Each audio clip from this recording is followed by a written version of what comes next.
sens que cette vidéo va être hyper longue.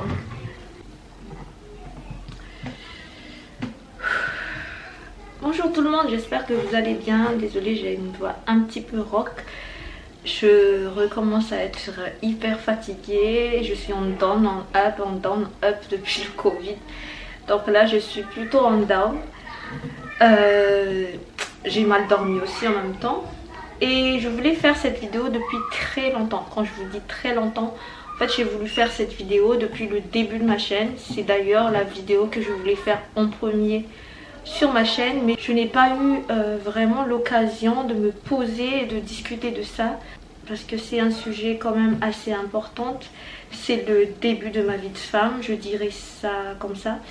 Je vais vous parler de mon ressenti, de ce que j'ai vécu, de ce que je sais pas trop comment le dire, mais ce que c'est d'être maman à 19 ans. Je vais recontextualiser un petit peu l'histoire. J'ai rencontré mon mari actuel, donc mon petit ami de l'époque, quand j'avais 15 ans, si je me trompe. Je ne sortais pas encore avec lui, hein. Je l'ai rencontré comme ça dans la rue, avec une connaissance en commun. Cette connaissance en fait donnait des cours de danse là où je prenais des cours de piano, et il m'a salué et il m'a présenté à mon mari actuel à l'époque. Donc voilà, Stéphano, Soraya, et c'est tout. Ça s'est arrêté là. Ensuite, donc vers mes 17 ans, quand je suis rentrée à l'université, je sais plus, 16 ans et demi, 17 ans, je l'ai rencontré dans l'amphi, là où on faisait les cours des cours en fait à l'université. J'étais à Madagascar, donc je l'ai rencontré comme ça, on s'est croisés comme ça. Je me suis dit dans ma tête, j'ai l'impression d'avoir déjà vu ce gars, mais je sais plus c'était où. Alors j'ai commencé à sourire, à discuter avec lui. À l'époque j'étais plus ou moins, on va dire, sympa avec tout le monde. Je lui ai dit, je t'ai déjà vu quelque part, et là il me fait rappeler que voilà, on s'est vu, en gros il s'est souvenu de moi. Je dirais pas, à l'époque je ne le savais pas encore, mais quelques années plus tard j'avais compris qu'il m'avait expliqué qu'en fait il avait déjà eu le coup de foudre le premier jour on s'est vu, quand on s'est croisés avec l'ami en commun. Donc voilà, et de fil en aiguille on est devenus amis. On avait un groupe d'amis. Tout le monde nous pensait en couple alors que nous étions juste amis. On était tout le temps collés l'un à l'autre, et en fait il y avait une alchimie entre nous. On discutait de tout, enfin moi je discutais de tout avec lui, j'avais pas de tabou, j'étais très à l'aise avec lui. D'ailleurs jusqu'à maintenant je suis très à l'aise avec lui, et voilà, il n'y avait pas eu pour moi en tout cas il n'y avait pas eu de coup de foudre, mais j'étais très bien, hyper bien quand j'étais avec lui. Donc moi, il faut savoir que j'aimais beaucoup les bibliothèques, donc il me suivait à la bibliothèque. Moi j'aimais bien tout ce qui était culturel, donc j'allais dans les alliances françaises pour voir les spectacles, donc il m'accompagnait.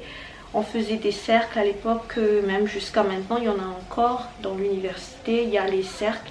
En fait ce sont des groupes d'étudiants qui se réunissent pour faire des devoirs, pour réviser. Donc on est parti souvent dans ces cercles-là, vraiment dans le cadre platonique, hein. Il n'y a jamais eu de truc plus haut que l'autre, on va dire. Et on nous charriait tout le temps, on nous disait que vous ferez un beau couple. Surtout ma copine nous charriait tout le temps, donc ils étaient plus ou moins en couple dans le groupe, sauf nous deux. Et un jour comme ça, on s'est embrassés, et en fait il m'a ouvert son cœur, il m'a dit qu'il était sérieux, qu'il n'était pas là pour s'amuser, qu'il voulait vraiment une histoire d'amour. Donc j'ai foncé tête baissée. Je le faisais confiance à ce salaud. Donc j'avais presque 18 ans. On était amis quand même plus ou moins 1 an et demi, presque 2 ans.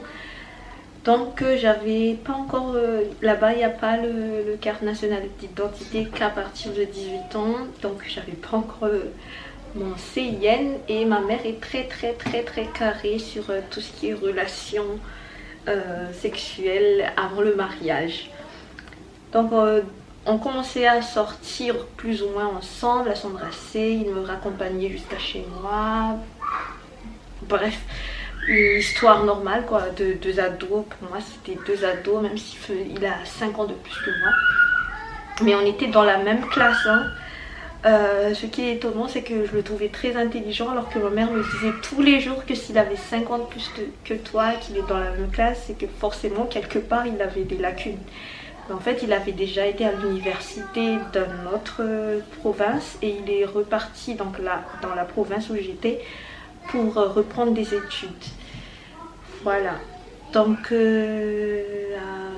un certain moment, je l'emmenais à la maison pour faire des devoirs. Je ne disais pas encore à ma mère que c'était mon petit ami. J'ai trompé ma mère, je sais. Je m'attends aux conséquences par rapport à mes enfants. Donc ma mère l'acceptait super bien vu que c'était mon amie. De toute façon ma mère elle acceptait tous mes amis. Et un jour ma mère me dit que j'étais bizarre, que j'étais tout le temps on dirait fatiguée. Est-ce que je ne serais pas enceinte? Il faut savoir que ma mère, dès que j'embrasse un garçon, elle le sait tout de suite. Et pourtant, ce moment-là, elle n'a pas su que j'ai commencé à avoir des relations. Voilà. Et là, elle me dit que j'étais un petit peu bizarre. Qu'est-ce que j'ai? Et c'est là, en fait, que je me rends compte que, bah oui, je dormais beaucoup. J'étais hyper fatiguée. J'étais chiante presque tout le temps. Déjà, de base, j'étais chiante parce que j'étais en pleine crise d'adolescence. Même si je faisais pas trop de crises comme... la plupart des jeunes, mais c'est vrai que depuis quelques temps je me sentais pas très bien. Donc ma mère m'avait proposé de faire un test de grossesse. Moi j'étais étonnée que ma mère, qui était très stricte pour tout ce qui est éducation, elle était assez ouverte pour m'emmener comme ça tranquille faire le test, et il s'est avéré que j'étais enceinte. Donc comment ma mère a su tout de suite hein, et elle était super contente. Bizarrement moi aussi j'étais étonnée, j'avais très peur de sa réaction. Et pourtant non, elle l'a pris super bien, elle était très contente qu'elle allait être grand-mère. En même temps moi j'étais pas non plus, j'étais un enfant on va dire assez sage toute ma vie. Donc on va dire que c'était la seule petite bêtise que j'ai fait de très grand depuis que je suis née, on va dire. Je dis pas qu'avoir un enfant c'est une bêtise, mais voilà quoi, c'était pas dans le programme. Eux ils pensaient que je serais une gestionnaire, un avocat, je sais pas, une carrière professionnelle bien tracée. Et là je me retrouve enceinte à 19 ans. Et donc j'ai annoncé ça à mon petit ami, donc mon mari actuel. Ma mère ne m'a pas vraiment laissé le choix, elle m'a dit tout de suite de l'inviter à la maison. Je me souviens c'était Noël. Elle m'a donné de l'argent, elle m'a dit bah, tu vas acheter des trucs pour faire à manger et vous allez tous les deux vous débrouiller pour faire à manger. Je me souviens ce jour-là c'était un civet de lapin au vin blanc et c'était lui qui avait fait à manger. Donc ça s'est plutôt bien passé entre ma mère et lui. De toute façon elle l'a déjà vu, mais dans un autre contexte. Ensuite il fallait annoncer la nouvelle à ses parents, donc c'est lui qui s'en est chargé. Moi je ne me suis pas du tout mêlée. Je ne me souviens plus exactement leur réaction par téléphone, parce qu'il faut savoir que ses parents habitaient très loin de la ville où j'habitais. Donc il n'y avait pas trop de réseau et je ne me souviens absolument pas de leur réaction. En tout cas je sais qu'ils m'ont invité chez eux juste après. Moi la réaction que j'appréhendais le plus c'était celui de mon père, parce que j'ai très peur de mon père. Pas au point de ne pas avoir fait l'amour avec lui, avec Stéphano du coup, mais en fait c'est quelqu'un où j'ai vraiment peur de son autorité. Et dès qu'il parle, moi je me tais. J'étais une fille qui avait une éducation africaine, on va dire. Tu respectes les aînés et un point c'est tout, rien à dire.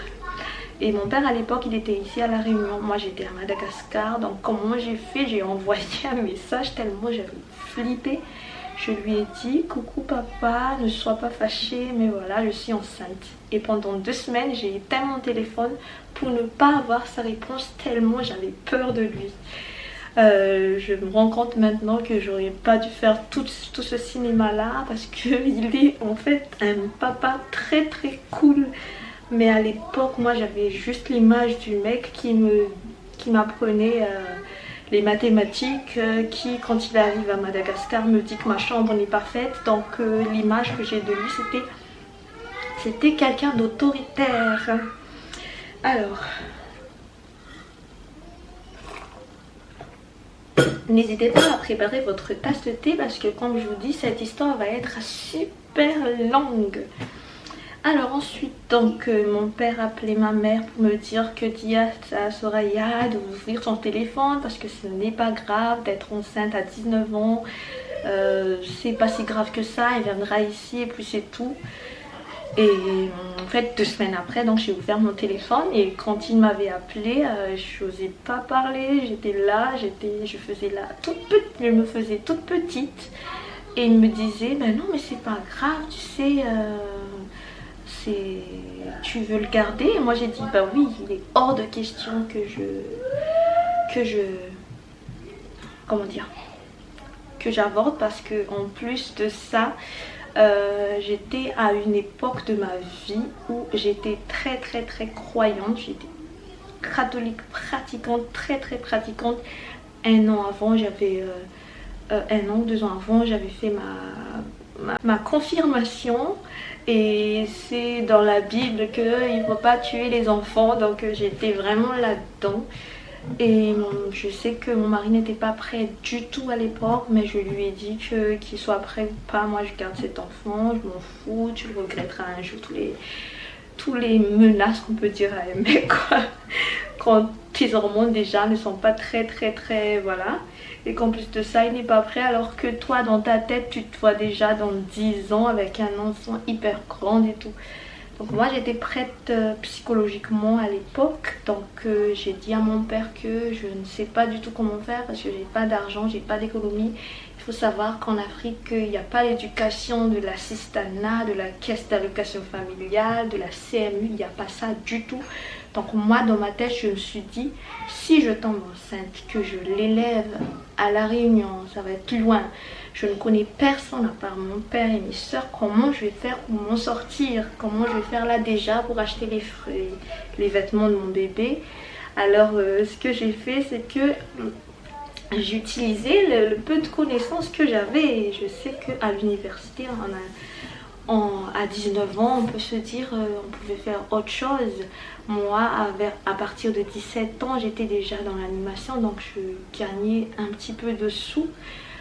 Mais j'ai dilapidé hein, comme j'avais pas de projet vraiment, voilà, c'était juste pour acheter des livres, acheter les teintures de mes cheveux, mes fringues et tout comme ça.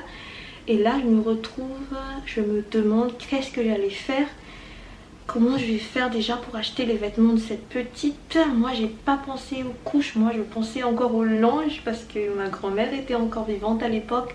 Elle me disait qu'il faut acheter des langes pour le bébé. Je regardais un petit peu les prix de tous les vêtements de bébé et je me suis dit comment je vais faire pour m'en sortir. En plus lui, on dirait qu'il n'est pas trop prêt pour être papa. Il sera là mais pas trop, donc comment je vais faire financièrement? Donc ce que j'ai fait c'est que là-bas aussi on peut se permettre de faire ça. J'ai mis une table pas très loin de notre maison, donc dans la rue. J'ai fait des achats, des frites, bananes, des pâtes, on appelle ça des composés, et j'ai vendu ça dans la rue pour me permettre d'avoir un petit peu de sous. Je me souviens à l'époque mon mari avait tellement honte parce que ses amis de l'université voyaient sa copine en train de vendre des trucs, pour lui c'était rabaissant. Mais moi dans ma tête je me suis dit bah là il est hors de question que ma fille ou mon fils à l'époque je ne savais pas encore n'ait pas de vêtements, que ce soit quelqu'un d'autre qui l'achète. J'avais toujours cette notion là dans la tête que c'est à moi de subvenir aux besoins de mes enfants parce que mes parents ont toujours montré cette image là parce que nous on a vécu presque à Madagascar jusqu'à ce que mon père parte à la Réunion. Donc je sais comment comment ma mère était en tant que femme au foyer, en tant que maîtresse d'école. Donc j'avais toujours en fait cette image de les parents subviennent aux besoins de leurs enfants. Je ne connaissais pas du tout tous les aides qui existent en France maintenant, mais à l'époque je ne connaissais pas du tout ça. Donc après j'étais partie dans la commune où mon mari a grandi, où il y avait ses parents. Donc j'étais un petit peu comme une poêle dans la soupe. Je suis sûre qu'ils se demandaient qu'est-ce qu'elle fout là, celle-là. On l'a jamais vue de notre vie et là elle arrive avec un ballon sur le ventre. Elle veut juste emprisonner notre fils, dans le sens où je veux le garder pour moi. Parce que là-bas aussi c'est très facile de juger les femmes surtout vers un certain âge, qu'elles veulent se marier, elles veulent caser le mec, donc elle fait exprès de tomber enceinte. Moi j'étais pas dans cette optique là, cet homme là je l'ai aimé, peut-être que j'ai mal fait les choses. J'aime pas le mot accident parce qu'on me pose souvent cette question, mais c'était un bel imprévu. Ma fille était un bel imprévu que je ne regretterai jamais et que je n'ai pas regretté sur le coup. Alors il m'a présenté, ça s'est plutôt bien passé avec ma belle-mère, avec les belles-sœurs, bof, comme toutes les belles-sœurs, elles s'en fichent un petit peu de moi, elles comprenaient pas trop de ce que je faisais là. Les beaux-frères, en gros, ils n'étaient pas trop présents, mais ils étaient assez cool, surtout le grand frère, il était assez cool avec moi. Donc on était là dans ce petit bungalow tous les deux. Je ne me sentais pas très bien. En plus c'était très à la campagne. Il faisait super chaud. Je pense que j'étais restée là-bas 2 semaines. J'avais pas le droit de parler aux gens parce qu'on a très peur de tout ce qui est gris-gris, tout ce qui est sorcellerie là-bas. Donc en plus j'étais enceinte. Donc j'étais un petit peu isolée du monde, on va dire. Et forcément aussi c'était pas des gens qui sont très comme ma famille, où ils discutent assez ouvertement, ils sont un petit peu fermés. Donc j'étais pas du tout à l'aise quand j'étais là-bas. Ensuite donc j'étais partie à la Réunion. Ah oui, avant, moi j'ai été suivie pendant la grossesse à Madagascar à la PMI, et je vous raconte pas que c'est pas du tout la même chose que la PMI ici. C'était gratuit, c'est pour ça que j'y allais là-bas. Et c'était sur un banc en fait, on attend là notre tour. J'étais vraiment un enfant du peuple, hein. J'ai pas eu de privilège ni rien. Et en fait, il fallait attendre son tour. Moi j'avais mon ventre qui me faisait mal. J'avais la tête qui tournait, j'étais pas bien du tout pendant les 3 premiers mois de grossesse, ça c'est sûr. Alors ensuite j'ai quand même pu économiser un petit peu grâce à mon petit marchand de repas, et j'ai pu acheter des vêtements. Mais quand je vous dis des vêtements, en fait j'étais pas du tout bien orientée, donc j'ai acheté n'importe quoi, mais ça je vous raconterai plus tard. Alors ensuite donc je suis partie à la Réunion. Mon père m'a bien accueillie, mes soeurs aussi, et voilà, j'en passe pour les autres détails. Mon père a refait sa vie, donc voilà. Ensuite donc une fois arrivée ici, donc mon père m'avait expliqué que ce n'est pas grave d'être une mère célibataire, parce que moi en fait j'étais dans cette optique où il y a le papa, la maman et l'enfant. Il faut qu'on soit mariés, il faut que le papa soit là, la maman soit là. Et mon père m'avait beaucoup rassurée là-dessus et m'a beaucoup, on va dire, ouvrir l'esprit, parce que j'étais vraiment assez fermée, vu que j'ai grandi avec ma mère, pour ma mère, un papa, une maman, et c'est tout. Il n'y a pas autre chose, il n'y a pas un autre schéma familial. Et donc voilà, j'étais plus ou moins rassurée. Mon père était là jusqu'au bout, il m'avait accompagnée, il m'avait expliqué un petit peu tout ce qui est aide. À l'époque il avait son entreprise, mais il m'a dit que maintenant que je suis maman, c'est à moi maintenant de prendre mon indépendance. Je lui ai expliqué qu'est-ce que je vais faire, je suis enceinte. Il m'a expliqué un petit peu comment ça marche et que j'aurai pas d'aide tout de suite, mais qu'il faut que je fasse la démarche une fois que j'aurai accouché. Donc j'ai déjà commencé à faire les démarches. C'est la première fois que j'ai un numéro de sécurité sociale à La Réunion, que je connais ce que c'est que le CMU. Je payais à l'avance, donc c'est soit ma soeur soit mon père qui payait pour moi parce que j'avais pas du tout de sous. Ma soeur m'avait acheté mes vêtements de grossesse parce que moi je mettais encore les vêtements de mon adolescence, parce que pour moi j'étais un ado, hein, à 19 ans on est un ado, parce que j'avais pas les moyens d'acheter. Moi j'avais acheté tout, avec toutes mes économies, j'ai acheté que des vêtements pour ma fille. Et donc en fait jusqu'à l'accouchement mon père était là, donc il était vraiment là. Et le jour de l'accouchement, je vais vous expliquer à peu près comment ça s'est passé. Donc j'ai été suivie vraiment avec la PMI et tout ça. On m'avait expliqué ce qu'il faut faire, ce qu'il ne faut pas faire. Et le jour de l'accouchement, la veille, c'était l'anniversaire de ma petite sœur, qui à l'époque, donc si j'avais 19 ans, elle avait 17 ans. Oui. Donc mon père m'emmenait danser le rock'n'roll.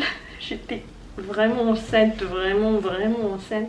Et le lendemain, en fait, il y avait le bouchon muqueuse qui était tombé avec un peu de sang. Je paniquais et j'expliquais à mon père que là, je panique, qu'est-ce que je vais faire? Mais lui, il était tout calme. En même temps, il a déjà eu 5 enfants, donc c'est normal, il était calme. Il a dit, je vais faire les courses à l'instant et je reviens après. Et moi, j'étais déjà en panique, c'était, je sais plus, vers 9 h. Et vers 13 h, je lui ai gueulé dessus. En fait, on oublie la notion de l'autorité quand on est enceinte. Je lui ai dit non, là maintenant il faut que tu m'emmènes à l'hôpital parce que je ne me sens pas bien du tout, j'ai des contractions. Mais en fait, en vrai, maintenant que j'ai de l'expérience, c'était pas vraiment grand chose. Mais bon, j'étais trop stressée. Et voilà. Et quand on était arrivé à l'hôpital, j'avais appelé ma mère parce que j'ai une maman. Même s'ils ont refait leur vie, je m'en fous, moi j'ai ma maman. Ma petite soeur m'avait accompagnée.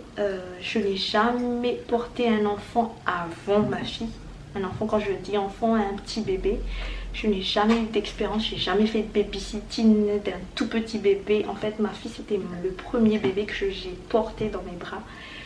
Et à part mes petits cousins, mais eux, ils étaient assez grands, 1 an ou 2 ans, des trucs comme ça. Mais le premier petit bébé tout fragile que j'ai porté dans les bras, c'était ma fille.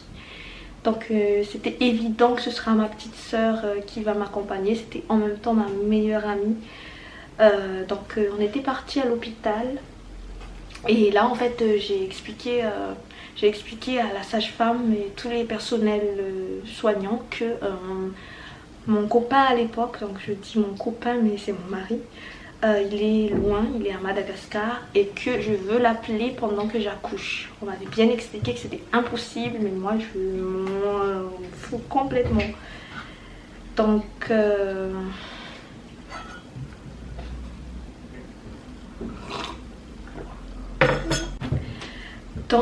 je leur ai dès qu'ils partent, j'appelais ma mère, ma grand-mère, mon petit ami à l'époque. Donc je les ai appelés pour leur dire que c'est le moment là maintenant, je vais accoucher là dans un instant. Ma mère était toute excitée, elle pleurait au téléphone. Il y a mon mari qui était là à côté de lui.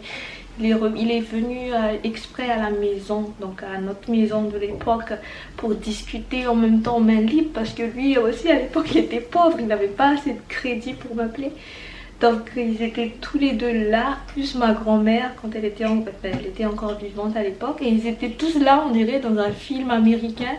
Ils attendent que j'accouche, ils entendent quand je crie, quand je fais tout ce qu'il y a à faire pendant l'accouchement. Et une fois que c'est fait, par contre l'aide-soignante a dit par contre là il faut arrêter maintenant l'appel, hein. Vous venez d'accoucher là, il faut que vous vous reposez, que vous centrez un petit peu sur bébé et tout. Je m'en foutais, je continuais, il est né. Et voilà, donc voilà tout ce qui était accouchement, tout ce qui était histoire.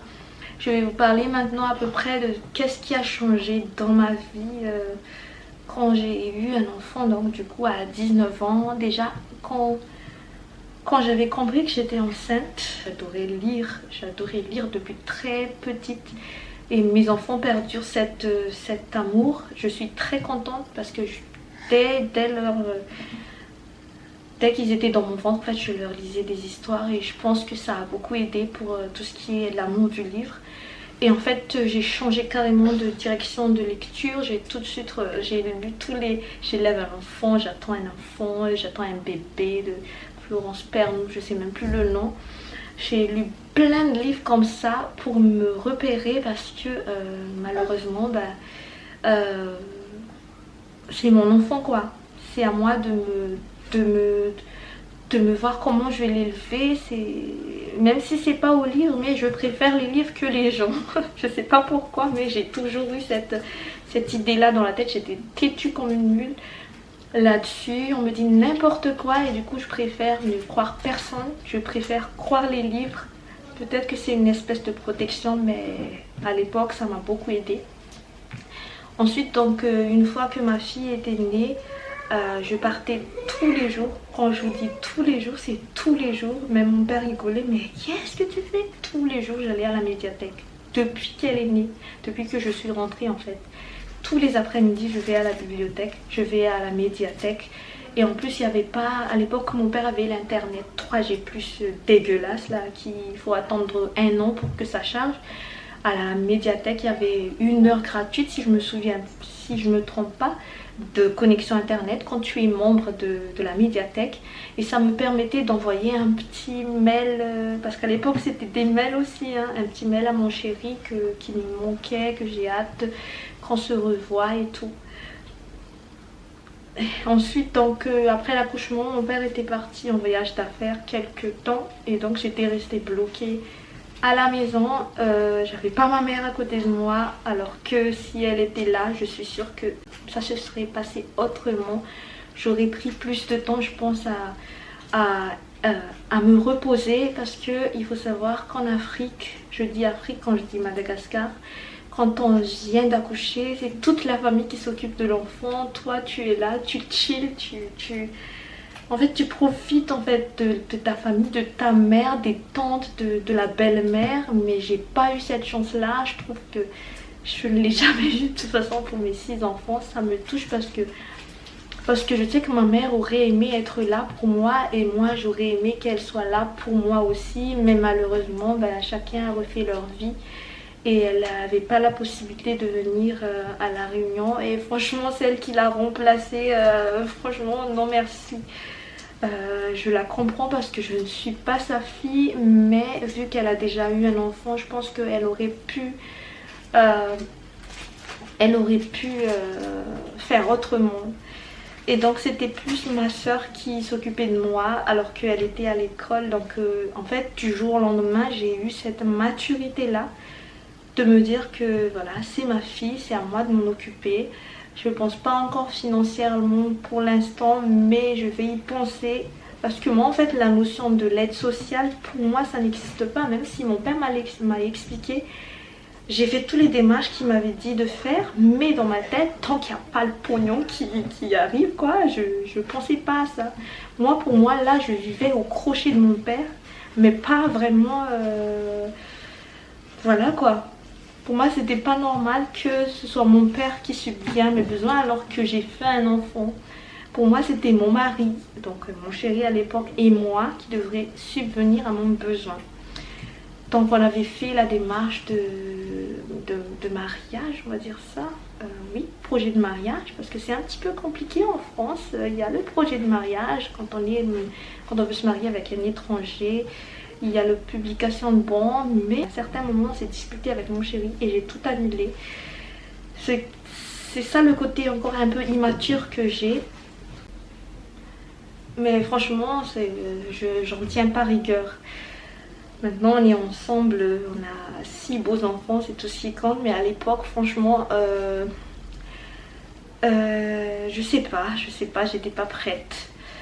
Donc je sais plus vers combien de mois après mon accouchement, j'ai eu mon appartement. Mon père s'est porté garant, donc j'ai eu un appartement avec une agence de voyage, une agence immobilière. C'était un appartement en pleine ville.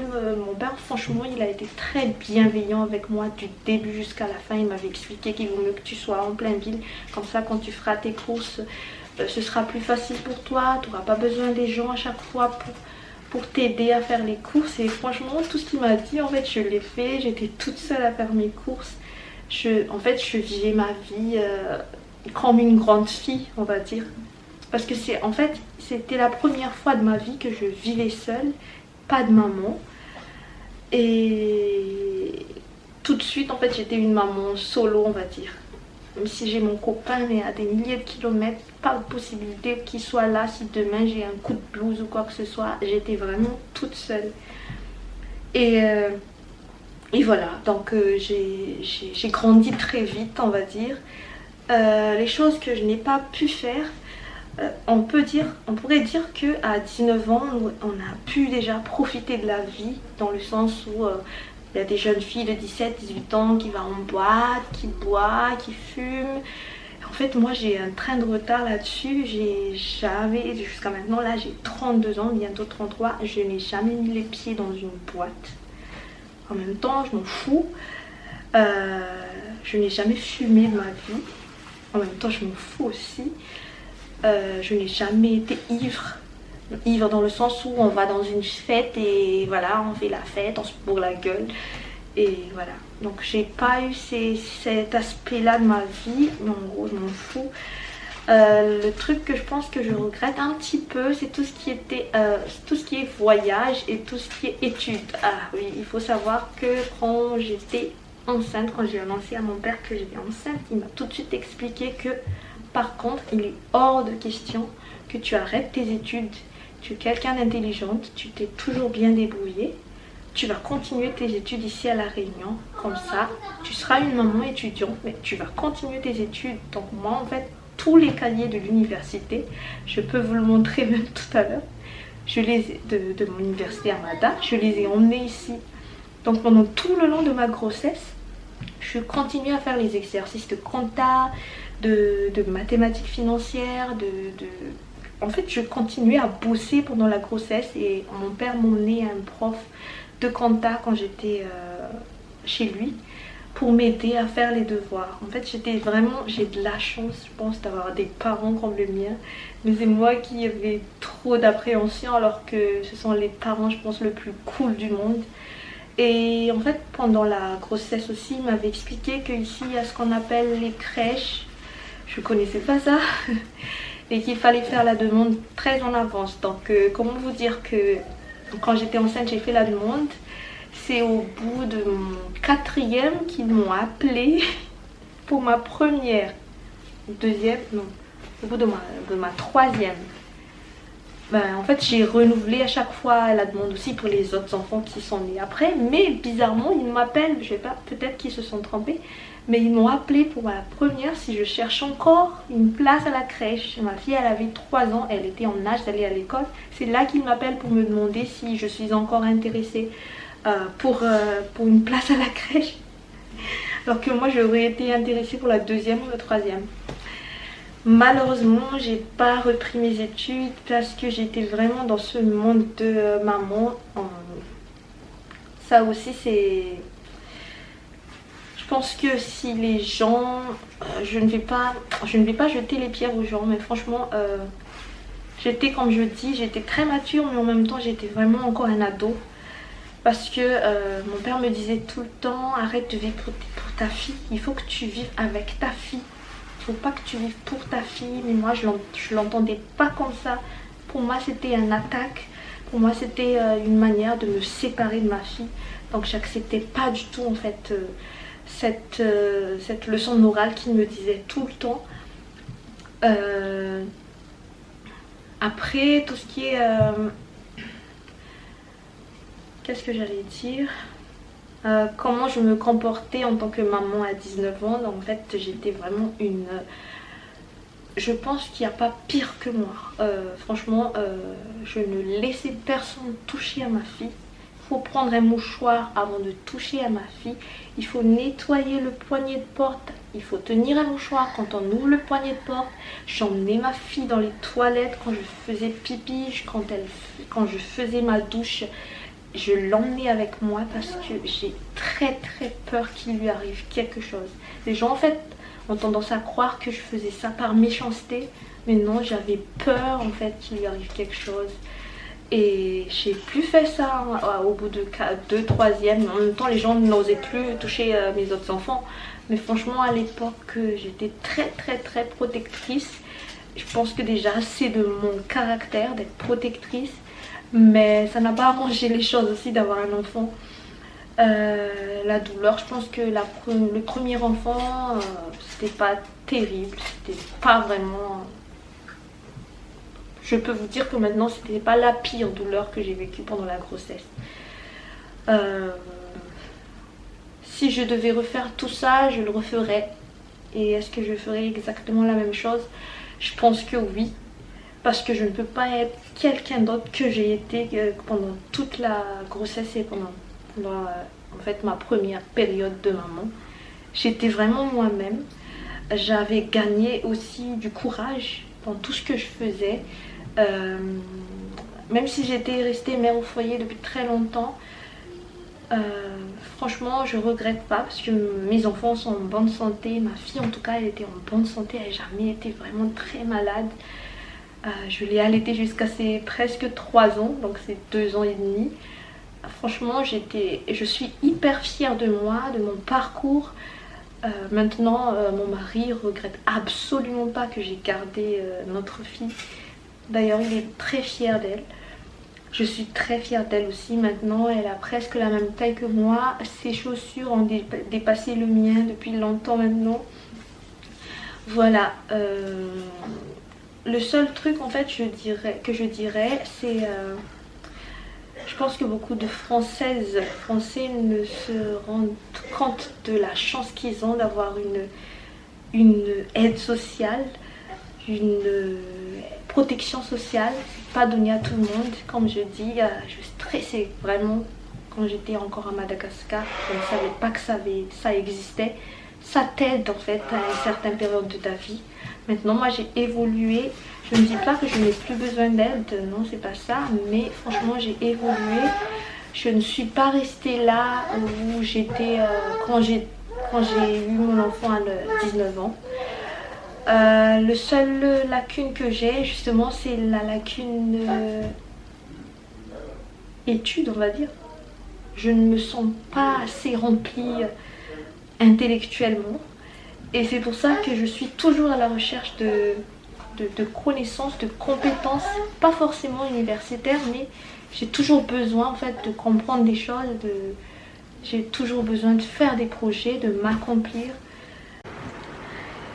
Ça a été coupé, j'avais plus de batterie, je sais plus du tout où est-ce qu'on était, mais je pense que le seul truc que j'aurais changé, c'était le côté justement où je vis pour mes enfants. Je ne regrette pas de vivre pour mes enfants parce que là je continue à vivre pour mes enfants. Mais c'est vrai qu'il y a des transitions, comment on dirait ça. Par exemple, pour tout ce qui est vie sociale, mange pas ça. Tout ce qui est vie sociale, j'aurais aimé les connaître avant. J'aurais aimé créer mon association un petit peu plus avant. J'aurais aimé aussi faire les projets parce que en fait quand j'étais vers, je sais plus, après l'arrivée de ma fille, j'ai quand même repris mes études, mais de manière à distance avec Educatel. C'était pas vraiment le bon choix parce que justement j'étais pas du tout accompagnée, j'étais pas du tout soutenue. Et pourtant ça coûte cher, hein. Moi j'ai payé 90 € par mois pendant, je sais plus, 1 an pour une formation qui ne m'a pas vraiment aidée, qui n'a pas abouti à quelque chose. Après peut-être c'est mon manque de sérieux, mais j'ai quand même fini la formation jusqu'au bout. C'était une formation organisateur de voyage.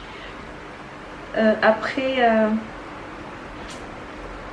je pense que là tout de suite, si on me donnait le choix, j'oserais parce que moi j'ai toujours eu cette audace là dans tout ce que je faisais.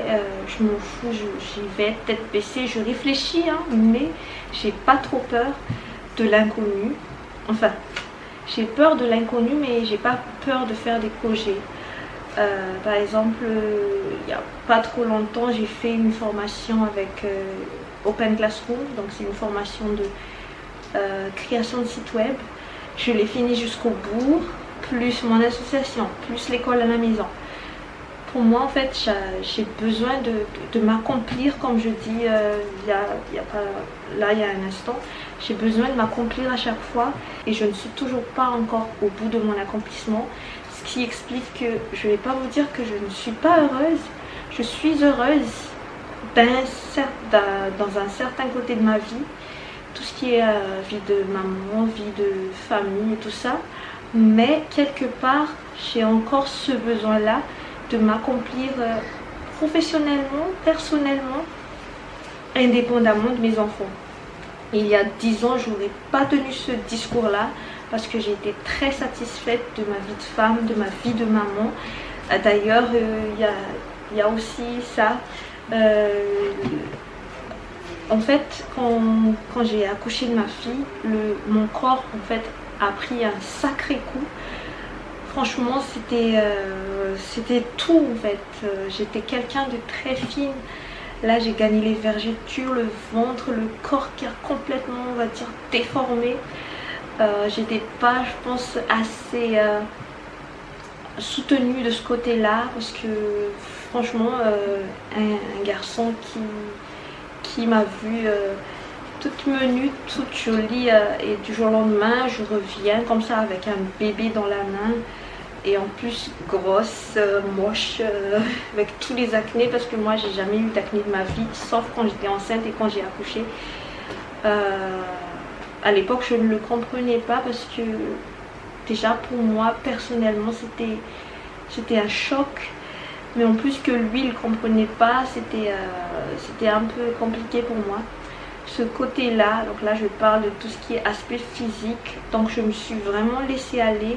Dans le sens où avant j'étais super coquette, quand je vous dis que je me teintais les cheveux tous les mois, c'est la réalité.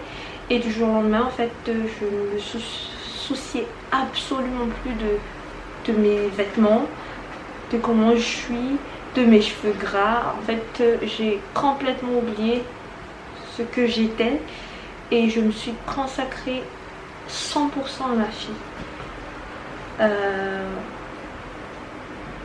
Et j'étais pas malheureuse. Parce qu'il y a des gens qui font ça mais qui se plaignent. Mais moi j'étais très heureuse d'avoir fait ça.